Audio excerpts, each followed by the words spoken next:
ልጅ ለመውለድ ከኔ ይበልጥ እሱ ይፈልጋል። ብዙ ጊዜ ባይሆንም ደጋግሞ መውለድን ልጅ መልካም ነገር መሆኑን ያነሳሳል። እኔ ግን ልጅ ማርገዝና ማጥባት አልፈለኩም። እሱን ባሌን ብቻ ነበር የፈለኩት። ከሁሉ ነገር እሱ ይበልጥብኝ ነበር። አንድ ማታ ላይ ቅዳሜ ነው ቀኑ። ጆኒ ዎከር ውስኪ ገዝቶ መጣና ቤታችን ፊት ለፊት ያለው ልሻ ቦታ ላይ ቆሞ ውጭ ሆነን እንድንጠጣ ጠራኝ። እኔ በውስጥ ልብስ ቤት ውስጥ ቆሜያለሁ። ፍሬንች ዊንዶው ተከፍቷል። ልብሴን ለውጬ ልምጣ አልኩት። እንደሱ ነይ አይበርድም አለኝ። ብርድ ፈራለሁ። ብርድ ብቻ ሳይሆን ቤታችን መንገድ ዳር ስለሆነ ተንኮለኛ ላፊ አግዳሚ ድምጻችን ስቦት በብረቱ በር ላይ ተንጠራርቶ በግማሽ የተራቆተ ሰውነቴን እንዲያይ አልፈለኩም። ይቺ ቀዘባ በከፊልም ይሁን በሙሉ የምንተስኖት ናት። ሌላ ሰው ሲያደንቀኝ፣ ሲያተኩርብኝ፣ ሲሞካክረኝ እንኳን አልወድም። እንዲሁ ምንተስኖትን መሻማት የሚሻ ተባት መኖሩ ረፍት ይነሳኛል።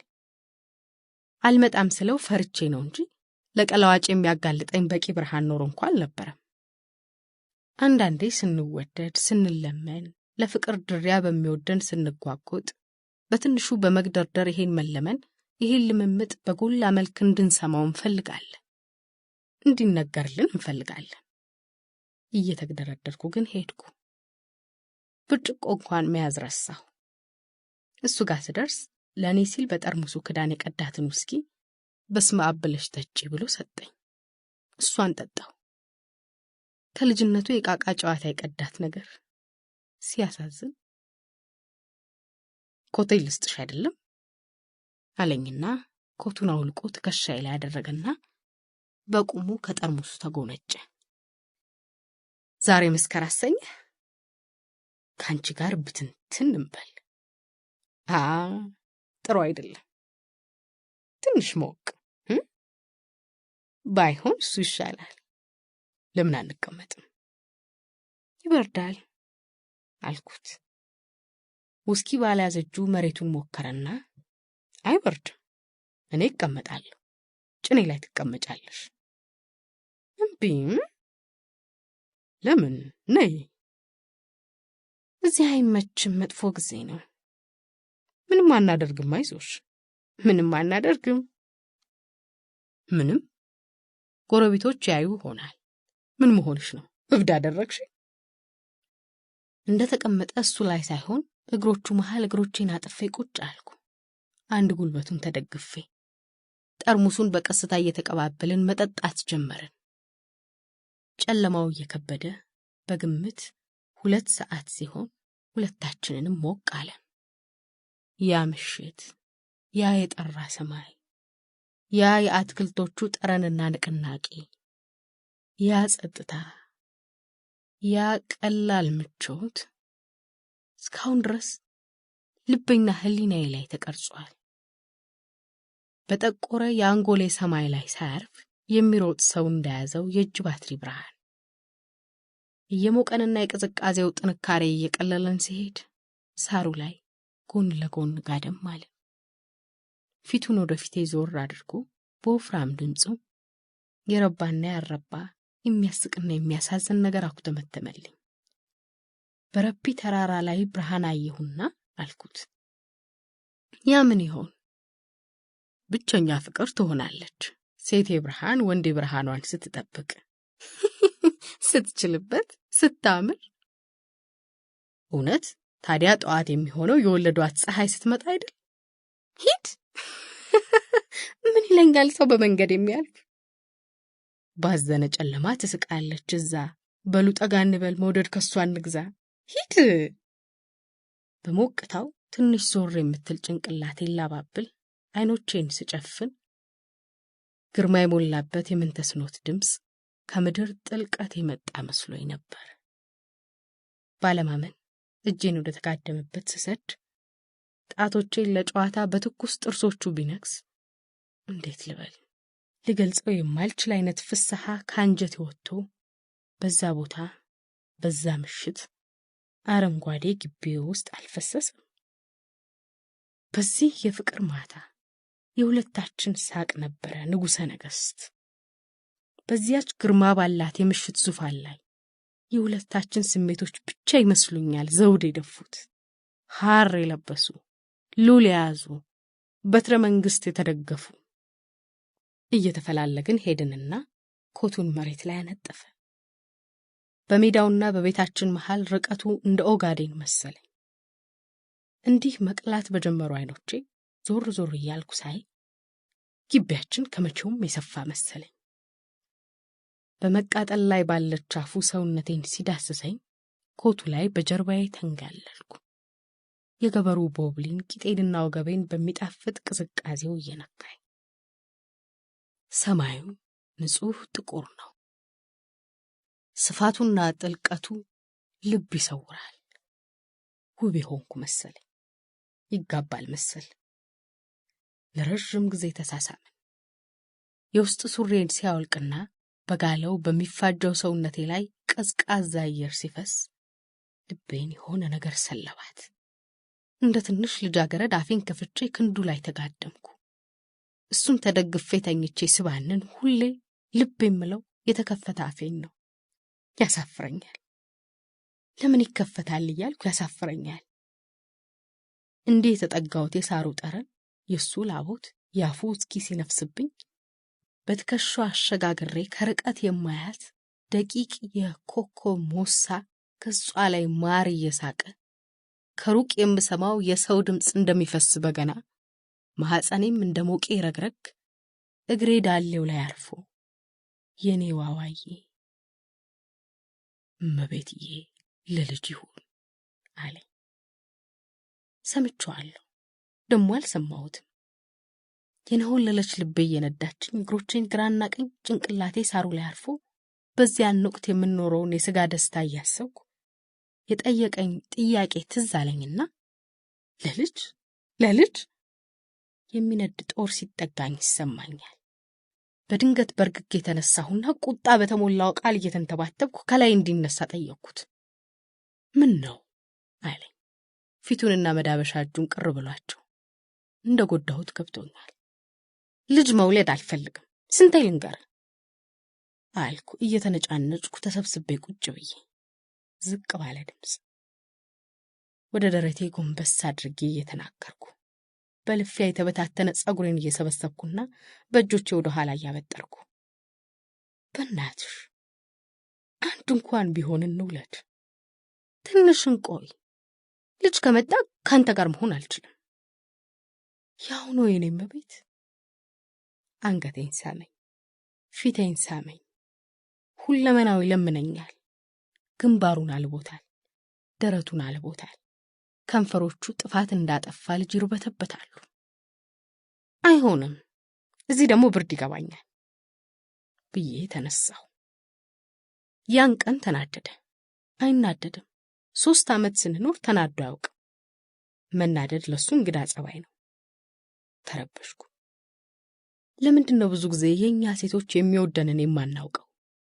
ስተታችንን ጠቅሶ ሊቆጣን እንኳን የሚፈራውን ወንድ እንደ ደካማ የምንቆጥረው? ከላይ ሲነሳልኝ ደስ አለኝ። መናደዱ ቢረብሸኝም ግን ደስ አለኝ። ተናዶ እኔን ትቶኝ ወደ ቤት ለመግባት ተነሳ። የውስጥ ሱሪ ለበስኩ። የጨርቋ ከርሳሳነት የሚጣፍጥ ነገር ነበረው። ትንሽ እየተነጫነጭኩ ተከተልኩት። ምን ነው አታኩርፈኝ፣ ምን ያስቆጣል አልኩት። የሰማኝ አልመሰለኝም። አዎ ያስቆጣል፣ ማስቆጣት ያስቆጣል። የሚወደን ወንድ ላይ ለምን ብልጥ መሆን ይቀናናል? ስሜታችንን ጠቅላላ ጠብቆልን አንድ ነገር እየሰገደ ሲጠይቀን ለምን አቅልለን እንገምተዋለን? ያውም ለማይጎዳ ነገር። ሺት ቡልሺት። ያን ዕለት ማታ የእውነት አኮረፈኝ። ለቲያትር እኔን ለመጉዳት እንዳልሆነ አውቃለሁ። ግን ምን እንዴት ሆናለህ? አውቀህ ነው አይደለም አልኩት። የምወደውን የሚወደኝን እንደ ነፍሱ የሚወደኝን ሰው ቲያትረኛ አደረኩት። አትወደኝም ስታስመስል ነው አልኩት። አንድ ቃልም ሳይወጣው ራት በልተን ተኛን። ጠዋት ስነሳ ጎኔ አልነበረም። የገባኝ ጊዜ ነው። በደንብ የገባኝ ማለቴ። አልጋዬ ላይ ብቻዬን እንደተቀመጥኩ ተርበደበድኩ። ለዘላለም ትቶኝ ሄደ መሰለኝ። እንዲህ ያለ ልምዱ በሌሊት በሰንበት ተነስቶ ሲወጣ በሰንበትማ ካልጋ እንውጣ፣ በሰንበትማ በትራስ ስንደባደብ፣ አንሶላ ስንጓተት፣ ስንኮራኮር፣ ስንበሻሸቅ ነው የምናረፍደው። ቁርስ መብላትማ ትዝ አይለን። በድንጋጤ ካልጋዬ ተነሳሁና ሳሎን ገባሁ። በየክፍሉ ገባሁ። የለም። ተመልሼ በመስታወቱ መስኮት መጋረጃ ገልጬ ወደ ውጭ አየሁ። የጠዋት ቀዝቃዛ ፀሐይ አትክልት ቦታው ላይ ፈዛለች። የአጥሩ በር ላይ ጤዛ ይፈልቃል።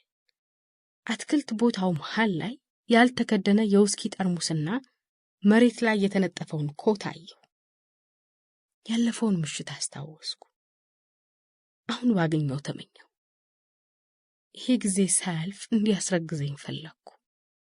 ውስጤን ገንዳዬን በአምሳሉ እንዲሞላው ፈለግኩ። አልመጣም።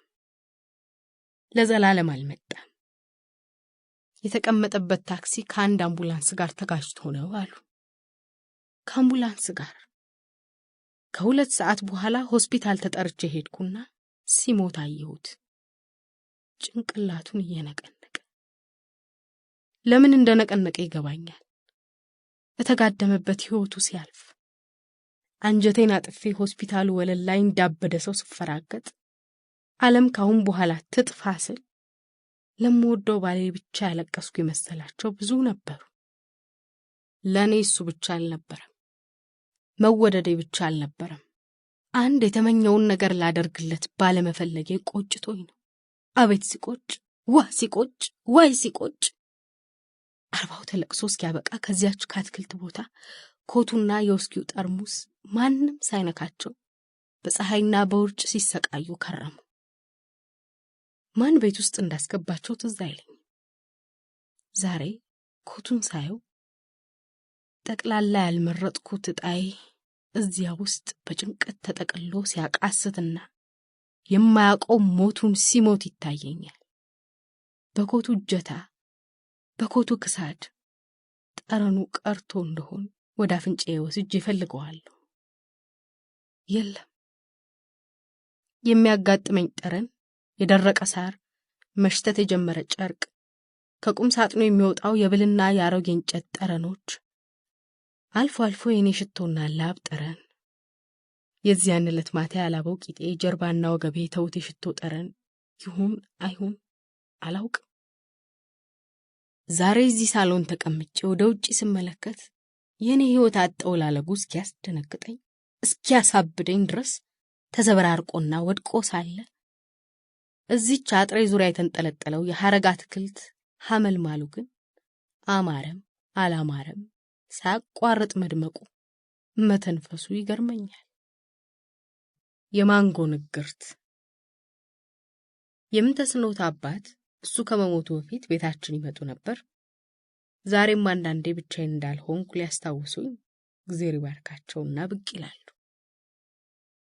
ሲጀመር እሱ ከኔ የተሻለ ገንዘብ ስለነበረው አባቱ እናቱ ሌላ አግብተው ከተለያዩ ከርመዋል።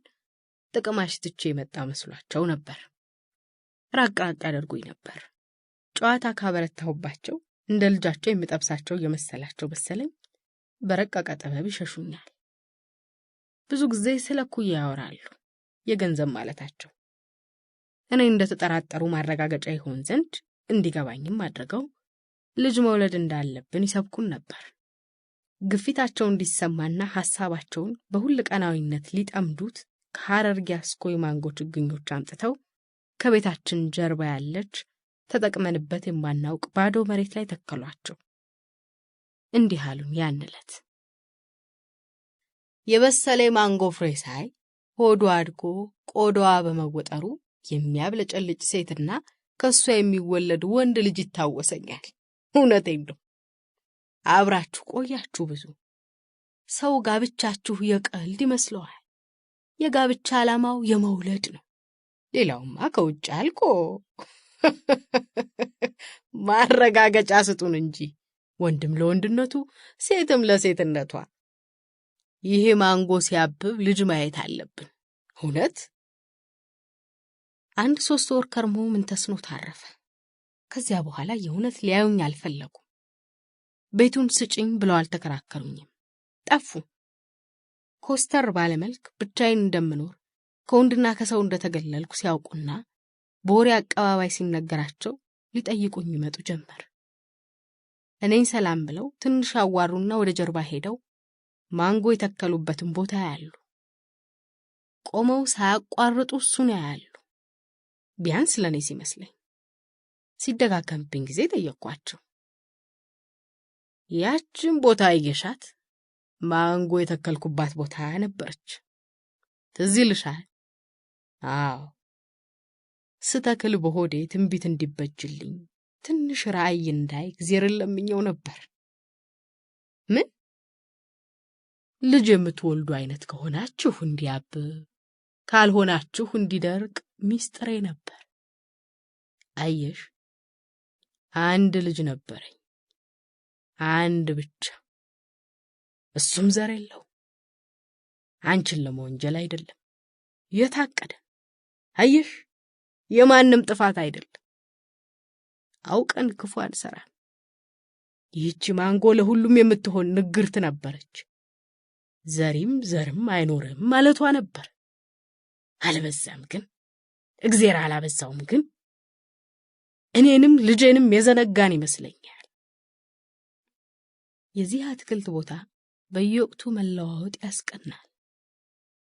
እንዲህ ሁኝልኝ ነበር ያለኝ እኮ። እንዲህ አብቢ፣ እንዲህ አፍሪ ነበር ያለኝ። ተፈጥሮ ነበር ሁኝ ያለኝ። እሱን ባጭር ሐሳቢ፣ እኔን ግን ብልህ አደረግኩ። ባጭር አሰብኩ፣ ድንክ አሰብኩና ድንክ ሆንኩ። ያን ዕለት ማታ እሺ ብለው ኖሮ በሰላም እናድር ነበር። በሰላም ብናድር ኖሮ በሰላም ጠዋቱን አብረን እናረፍድ ነበር። ታክሲ የለ፣ አምቡላንስ የለ። አሁን እዚህ ተቀምጬ እንዳሻቸው በሚሆኑ አበቦች ቀናለሁ፣ በለውጥ በሚንቦገቦጉ።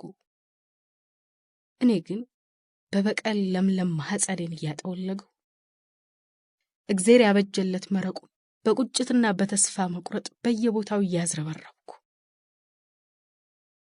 ቅዠቱ ብዙ ጊዜ በመስኮት ወደ ውጪ ያየው ተቀመጥኩበት እንቅልፍ ይወስደኛል። እቃዣለሁ። ሟቹ ባሌን እቃዣለሁ። ከአትክልቱ ቦታ በልጅነት መልኩ እየመጣ መስኮቱ ዘንድ ሲደርስ አንገቱን ሰብሮ ይቆማል። እንዳዘነና ይኸው ታዲያ ምን ጠቀመሽ አይነት እያየኝ። ቅዠቴ ነው። ተራራ ሲፈነዳ፣ አውሬ ሲያባርረኝ፣ በጨለማ ስሮጥ፣ እባብ እግሬ ዙሪያ ሲጠቀለል አላይ። የማየው ይህችን ብቻ ነው። ከሰኞ እስከ እሑድ፣ ከመስከረም እስከ ጳጉሜ። የቅዠቱ ድባብ ግን ከባድ ነው። በቢላ የሚቆረጥ አይነት ወፍራም ግራጫ ደጀን። ከዚያ ቅዠቱ መጠናቀቅ ሲጀምር ከባድ የጆኒ ወከር ውስኪ ጠረን ይሸተኛል። እባንናለሁ። ገላዬ በጊዜ ብዛት እየወፈረ፣ የመነኮሰ ጭኔ ብቻውን እያደገ፣ የወር አበባዬ እየመጣ ሲጠፋ፣ ጡቴ እየወደቀ፣ የሆዴ ቦርጭ እየገፋ፣ ሽንጤ እያጠረ ሲሄዳ ያለው መታጠቢያ ቤት መስታወት ፊት ለፊት ቆሜ የብቸኝነት አወዳደቄን ሳይ፣ ወተት ሳይወርደኝ፣ የእንግዴ ልጅ ሳይጠረገኝ፣ ማህፀኔ ሳይቆስል፣ ለአንድ ለምወደው ሰው ይሄን ሁሉ የማየውን ስጋና ደም ስር ሳልሰጠው መቅረቴ አንጀቴን ይበላኝና ከቆምኩበት ወድቄ መሬት በጥፊ እየመታሁ አለቅሳለሁ። በጥፊ እየመታሁ።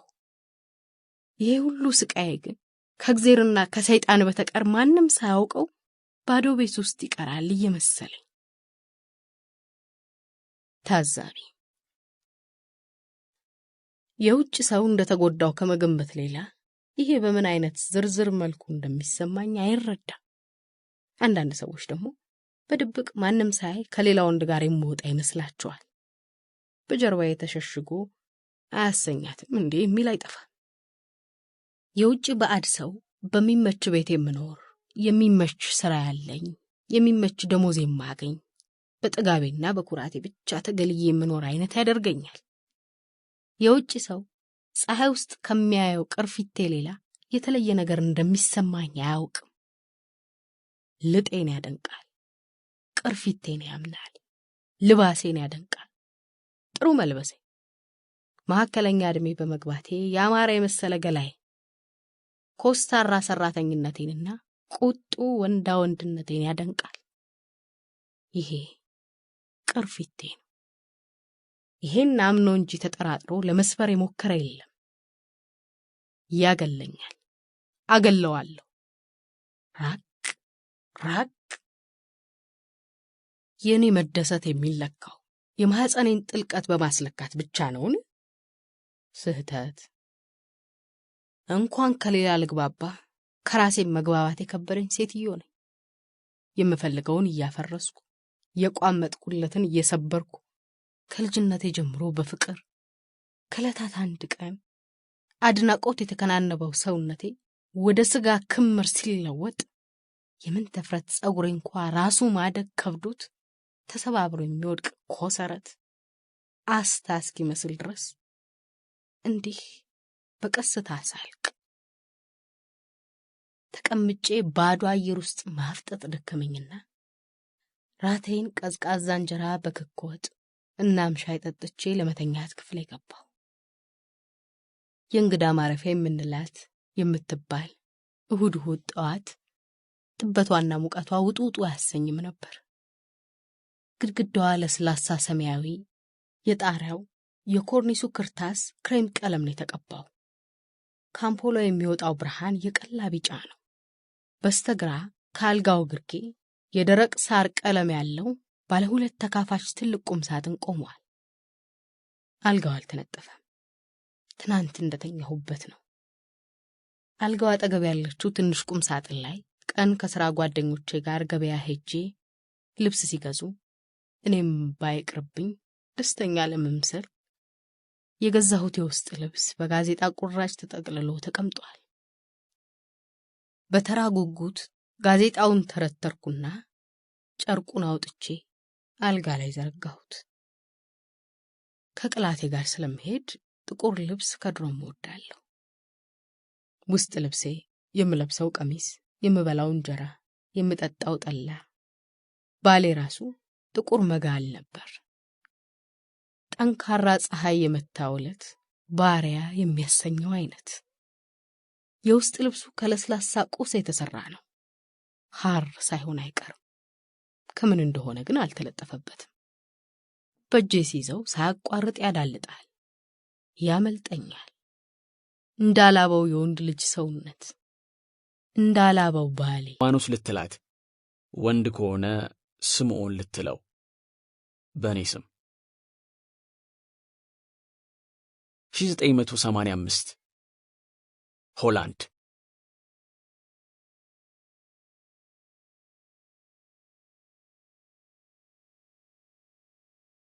ያ ሐመልማል ራቋን አየኋት ምድረ በዳ ቆማ፣ የተጨነቀች ነፍስ ስጋዋ ሆኖባት አሮጌ ባድማ። ዮሐንስ አድማሱ የተጨነቀች ነፍስ 1955። ሳይሳነኝ እንዲሳነው። ቤቴ ትልቅ መንገድ ዳር ነው። እዚህ አይነት አውራ መንገድ ዳር መስፈሬ ድሮ ከ12 እና ከ13 ዓመታት በፊት የሚያስኮራ ነበር። ከግቢው በስተግራ ከቤቴ እንደወጣው የአውቶቡስ ማቆሚያ ነው። 20 ሜትሮች እንኳን አይርቅም። በግራ በኩል ደግሞ ብዙም ሳያስኬድ ነባር ነጋ ጠባ የውይይት ታክሲዎች የሚርመሰመሱበት፣ ወያላዎች የሚወልሉበት ጣቢያ አለ። መኪና እንኳን ባይኖረኝ ወደ ከተማው መሃል በቀላሉ መግባት መውጣት እችላለሁ። እንዲህም ስለሆነ ድሮ ከ12-13 ዓመታት በፊት የቤቴን አቀማመጥ ኮራበት ነበር። ፊት ለፊት በመንገዱ ትይዩ የግንብ አጥርና የዚህን አጥር ትልቅ ቀዳዳ የሚደፍን የዛገ የመሰለ ብርማ ቀለም ያለው የብረት በር አለ። ከበሩ በተቀር ይሄ የአጥር ግድግዳ በተሳቢ ሐረጎችና አበቦች የተሸፈነ ነው። እነዚህ አበቦችና ሐረጎች ከግቤ ተርፈው እንደ አረንጓዴና እንደ ቀለማም አረፋዎች እግረኛ የሚሄድበት መንገድ ጠርዝ ድረስ እየተሳቡ ይወርዳሉ። ቤቴ ቀና ብሎ ጉብታ ላይ የተሰራ ቢሆንም በእነዚህ ሐረጎች በከፊል ይከለላል። ድሮ አረንጓዴው ቤት እየተባለ ነበር የሚጠራው። ግቢውን በከለለው ሐመልማል ብዛት ብቻ ሳይሆን የቤቴም ጣሪያ አረንጓዴ ቀለም በመቀባቱ እስከ ቅርብ ጊዜ ድረስ ዓይን የሚስብ በቦታ ምልክትነት የሚጠራ ቤት ነበር። ባሌ ከሞተ ከ7 ዓመት ወዲህ ግን የሚንከባከበው አጥቶ የጣሪያው ቀለም እየለቀቀ የሰው ዓይን ከማይደርስበት ከጀርባ በኩልም የግድግዳው ጡቦች ወዲያና ወዲህ ጥቁር መብረቅ በመሰለ ስንጥቅ ተሸነታትረው የግድግዳውም ቀለም እየተቀረፈና በዝናብ ታጥቦ መሬት እየወረደ ነው። አንዳንድ የተሰበሩ የመስኮት መስታወቶችም በፕላስተር ተያይዘው የመፈራረስ የመጀመሪያ ምልክቶች እየታዩበት ነው። ባጥሩ ላይ የሚንዠረገጉት ተክሎችና ሐረጎች በማርጀታቸው ተንፈቅፍቀው መብቀላቸውን ረስተዋል። ዛሬ በመስከረም እንኳን አረንጓዴነታቸው በውሃ የተበጠበጠ የመሰለ ከሲታ ሐረጎች ከግንቡ ወደ መሬት ለመውረድ ቃተው አለሙበት ሳይደርሱ ተንጀላጅለው ይቀራሉ። ዛሬ የአረንጓዴ ቤት ጋር ቢባልም በሸበተ ዘልማድ እንጂ ግርማው ከጠፋ ባጀ። ቤቱን ማደሻ ገንዘብ አጥቼ አልነበረም። በዓለም ላይ አንድ ሰው ብቻ ተወዶ ያም አንድ ሰው ሲሞት ምን ይደረጋል? ቤት ለብቻው ምን ትርጉም አለው? ዛሬ ማታ ብቻዬን ከምኖርበት ስሙ የተጠራ ግዙፍ ቤት ሳሎን ውስጥ በባለመስታወቱ ሰፊ በር በኩል ወደ ውጭ ያለው ባሌ ከሞተ ወዲህ ይህን ፍሬንች ዊንዶ ከፍቼው አላውቅም። ተሰብሮ ሳገኘው በጠንካራ ፕላስተር ካጣበቅኩት ጊዜ በስተቀር ምናልባት ከ4 ዓመታት በፊት። ሁልጊዜ የምቀመጠው እዚህ ሶፋ ላይ ነው። ግራና ቀኜ ለተመሳሳይ የጊዜ ርዝመት ሰው ተቀምጦባቸው የማያውቁ ሌሎች 2 ረዣዥም ሶፋዎች አሉ። ሁልጊዜ ባዶ ናቸው። ያረጁ የጸደይና የኦብዘርቨር መጽሔቶች ከባሌ ጋር አብረን የምናነባቸው የነበሩ፣ የምንስቅባቸው፣ የምንወያይባቸው እነሱን ዛሬ ደጋግሜ አንብቤ አዳክመውኝ ሰልችተውኝ አንዳንዴም አማረውኝ እንዳጋጠመኝ ወርውሬያቸው የወለሉ ከፊል በተገላለጠና በተከደነ እነሱ ተሸፍኗል። ባሌ ስሙ ምን ተስኖት ይባል ነበር። በስሙ ጠርቼው አላውቅም። ስሙ ያን ሰው ይመስለኝ ነበር። የኔ ወተት ነበር የምለው፣ ሌላ ትርጉም አይሰጠውና የምፈልገውን ነገር ሁሉ ከቻለ የሚያደርግልኝ ባል ነበር። ባል ሲባል በዓል የሚለውን ቃል ያስታውሰኝ ነበር።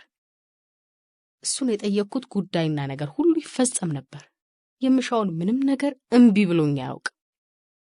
ሳላኮርፍ የሚያባብለኝ፣ ሳይጎራብጠኝ የሚዳብሰኝ ነበር።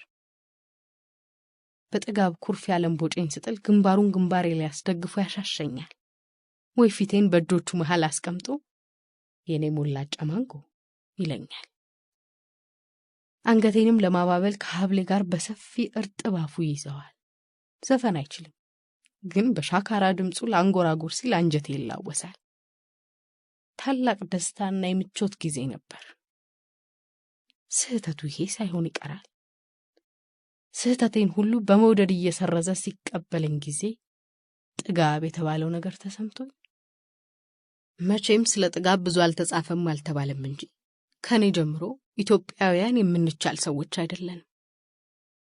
ምናልባት ሰለጠነ ከተባለው ሀገር ትንሽ የኖርኩትና ያነበብኩት የለቃቀምኩት ለትምህርት የሆነ ምዕራብ ሀገር ሄጄ ነበር።